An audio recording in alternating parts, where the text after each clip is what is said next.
Adolf Hitler হলেন একজন অস্ট্রীয় বংশোদ্ভূত জার্মান রাজনীতিবিদ, যিনি ন্যাশনাল সোশ্যালিস্ট জার্মান ওয়ার্কার্স পার্টির নেতৃত্ব দিয়েছিলেন।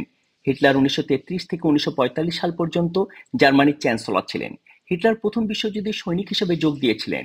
পরবর্তীকালে নাৎসি পার্টির নেতৃত্ব লাভ করেন। হিটলার এমন একটি বৈদেশিক নীতি গ্রহণ করেন যাতে সকল অঞ্চল দখল করে নেওয়ার কথা বলা হয়। 1939 সালে জার্মানিরা পোল্যান্ড দখল করে এবং ফলশ্রুতিতে ব্রিটেন ও ফ্রান্স জার্মানির বিরুদ্ধে যুদ্ধ ঘোষণা করে। এভাবেই দ্বিতীয় বিশ্বযুদ্ধের শুরু হয়। 1945 সালের মধ্যে জার্মানি ধ্বংসস্তূপে পরিণত হয়। হিটলারের রাজ্য জয় ও বর্ণবাদী আগ্রাসনের কারণে লক্ষ লক্ষ মানুষকে প্রাণ হারাতে হয়। 60 লক্ষ ইহুদিকে পরিকল্পনা মাফিক হত্যা করা হয়। ইহুদি নিধনের এই ঘটনা ইতিহাসে হলোকাস্ট নামে পরিচিত। লালফোস্ট যখন বার্লিন প্রায় দখল করে নিচ্ছিল, সেরকম একটা সময় ইভা ব্রাউনকে বিয়ে করেন। বিয়ের 24 ঘন্টা পার হওয়ার আগেই ফিউরার বাংকারে সস্ত্রীক আত্মহত্যা করেন হিটলার। হিটলারের মৃত্যুবার্ষিকীতে এই হচ্ছে আমার সংক্ষিপ্ত 1 মিনিটের প্রতিবেদন।